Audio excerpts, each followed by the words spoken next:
host, 'di ba? Tama po siya, and yan po yung naging ano ko before, yung yung naging achievement ko ngayon. So sino lang din po ba ako dati? 'Di ba? Dati lang din po akong OFW kagaya nyo. 5 taon lang din po ako sa Hong Kong na grabe. 'Di ba yung sakripisyo, yung pagod, hirap, lahat nang naranasan ko sa Hong Kong, lahat ng naranasan nyo ngayon, naranasan ko din po yan. Kaya pakitype naman po kung saang bansa kayo right now para at least makita ko na hindi lang po ako nag-iisa sa mundong to, di ba? So, grabe yung buhay ko. Ayan, makikita nyo po sa screen. Yan po yung amo ko, yung alaga ko. And grabe, hindi po siya literal na isa lang yung alaga ako, 'di ba? Merong aso, merong mga pinsan na imagine niyo po kapag pumunta po yan sa bahay ng amo ko, ganyan, inaalagaan ko rin po sila kaya dumarami po yung naging alaga ko.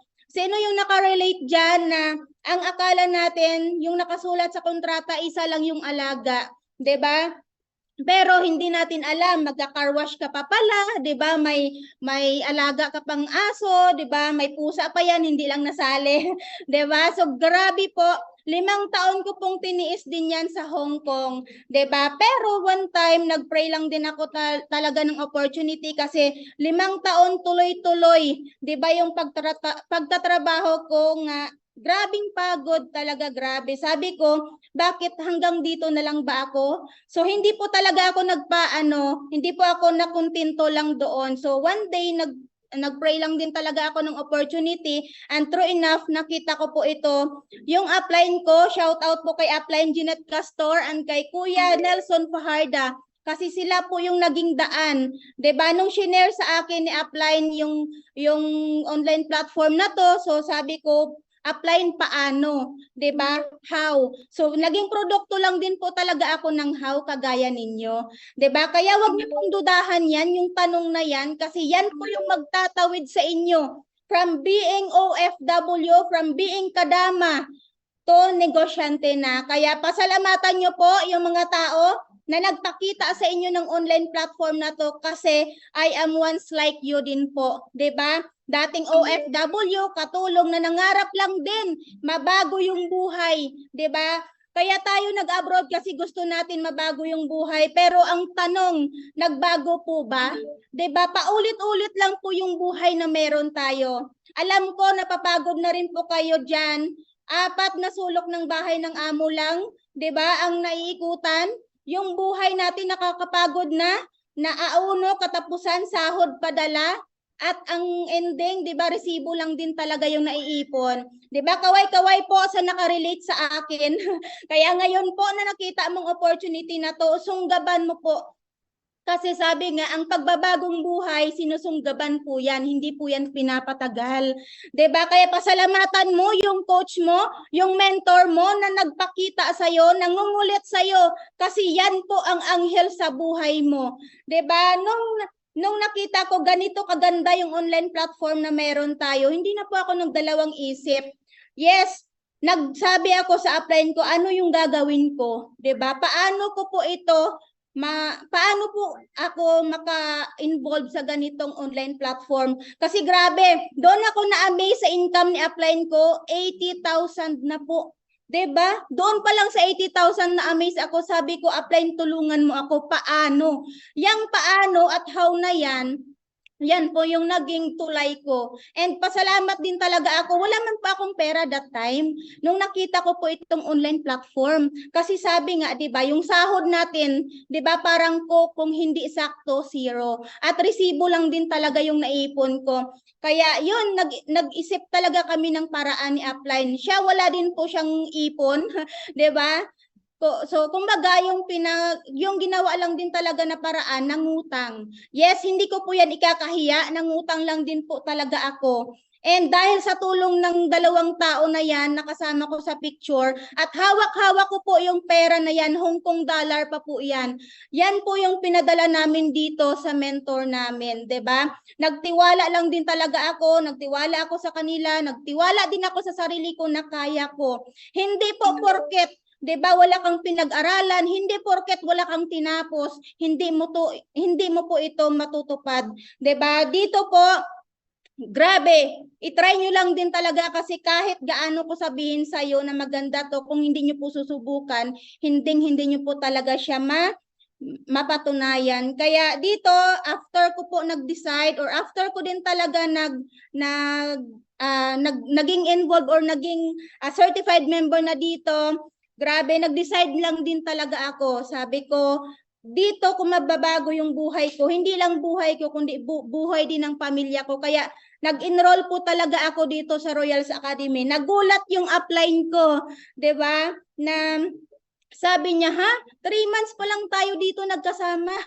'Di ba? Iiwan mo na ako. Naunahan ko pang mag-for good yung upline ko. Kaya dito, tinatrabaho ko din talaga ngayon yung pangarap ko. Hindi na po yung pangarap ng amo ko. Kasi dyan bilang, 'di ba, empleyado tayo, pangarap lang po ng amo natin yung tinutupad natin, hindi yung pangarap natin.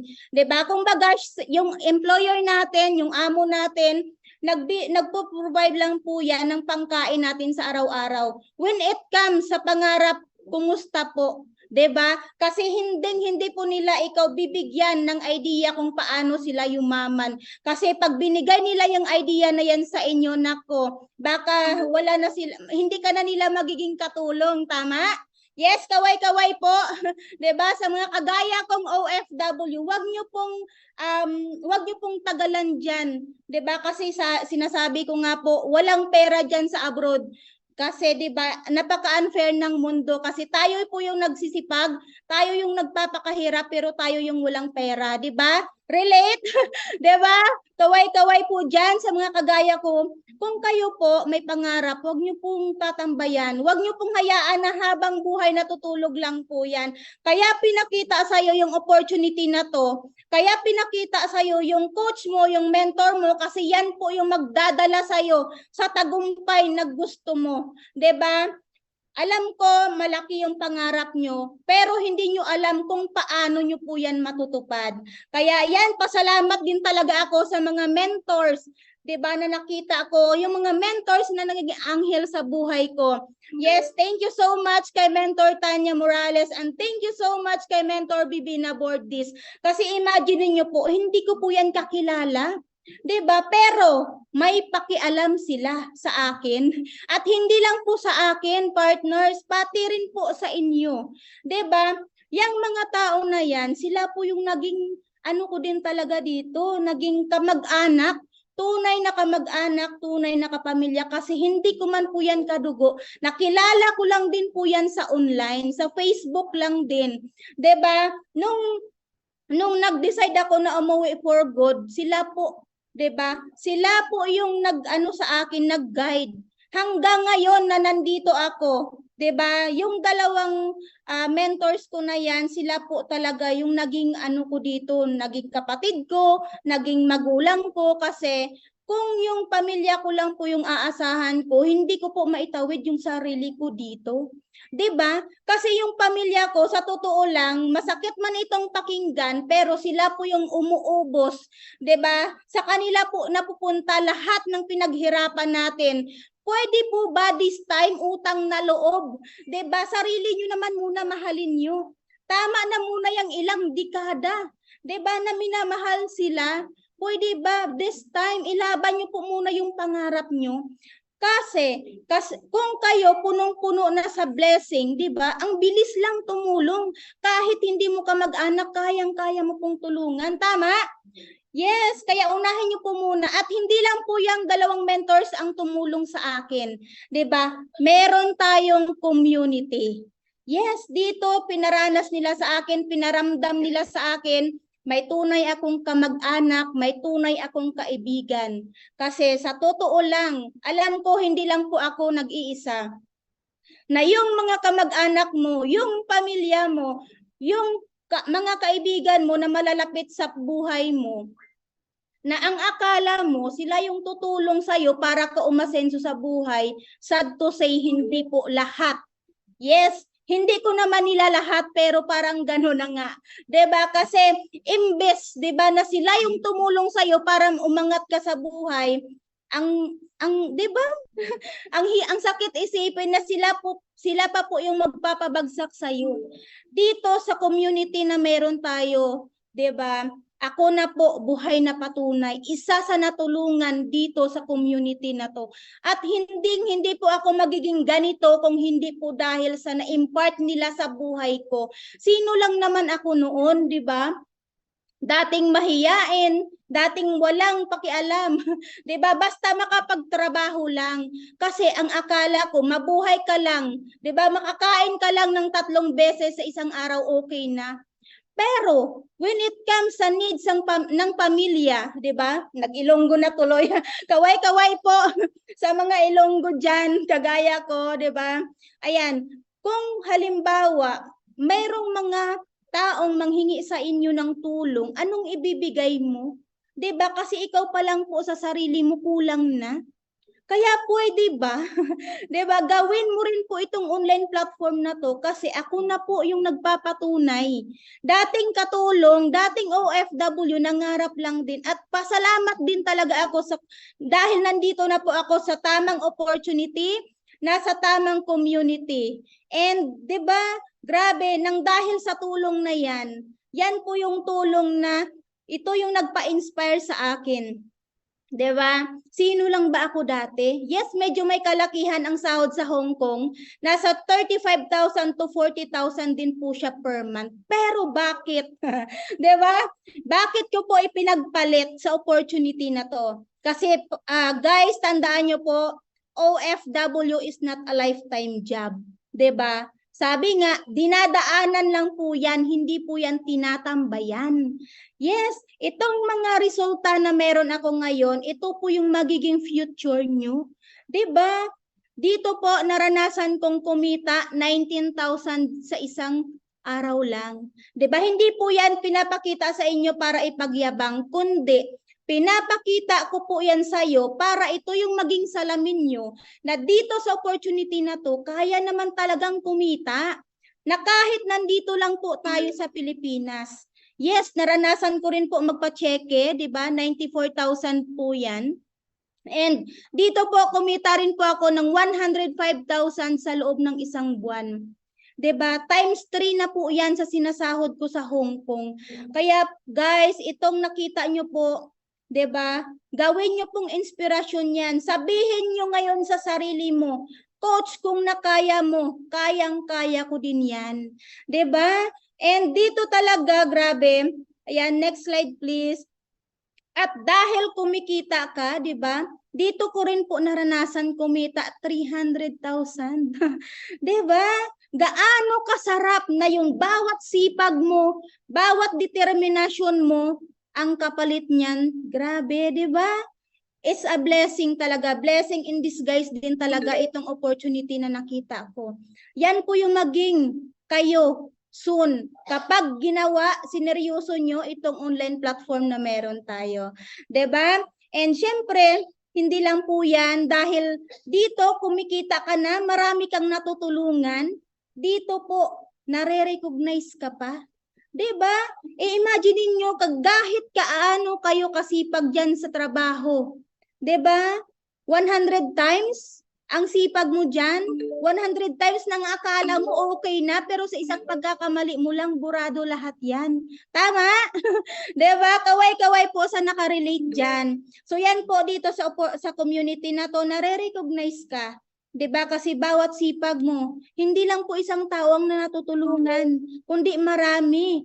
Maraming tao na kahit hindi man po OFW, kahit dito lang din po sa Pilipinas, 'di ba? Walang pinipili po itong online platform na meron tayo.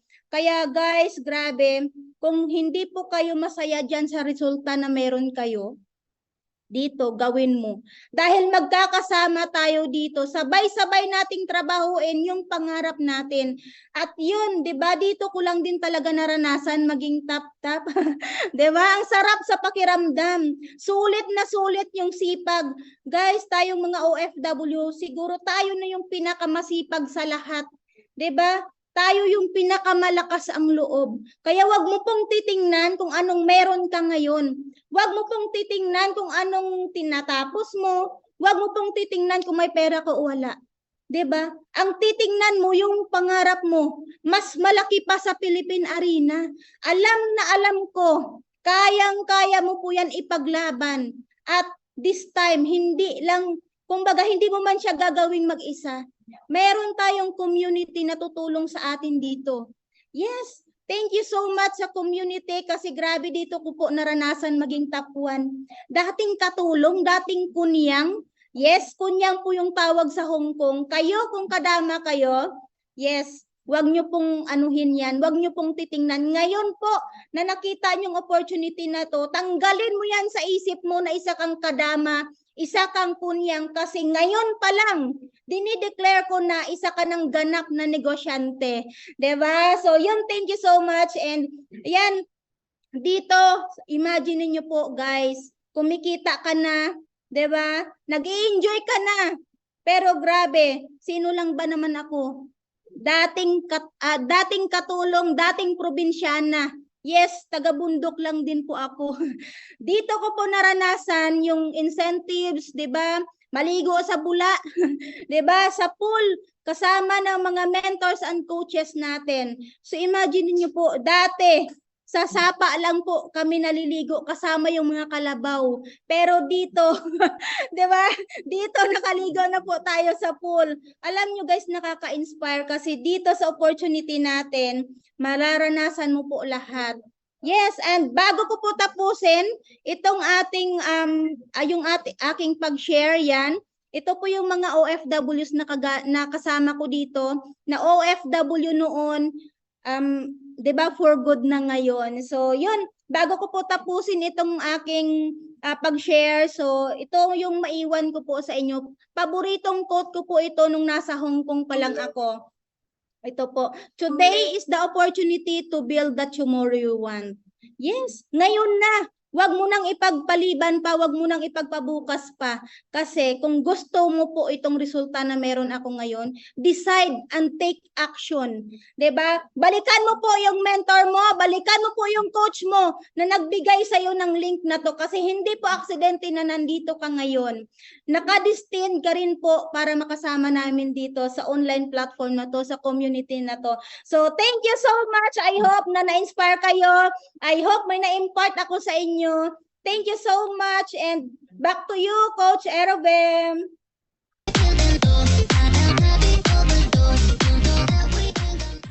Yes, so there you have it. Thank you so much, Coach Jenny. Sobrang napaka-inspiring na success journey mo dito sa ating community. Kaya ayun, kumbaga, syempre, sa lahat ng mga business partners natin kung napakinggan at nakapag-focus ka sa lahat ng mga sinabi ni Coach Jenny, for sure ako sa lahat ng mga sinabi niya, sana may tumatak at na-realize nyo man lang din na yung buhay pagiging OFW is not just kind of easy talaga. Kailangan din talaga natin na mag-take actions, may gawin talaga tayo para at least makaalis tayo at matuldukan natin ang buhay abroad. Kaya congratulations kay Coach Jenny. Kaya to comment sa ating comment box na thank you so much para at least ma-feel ni Coach Jenny na sobrang dami nating na-inspired at kumbaga naantig sa kwento ni Coach Jenny.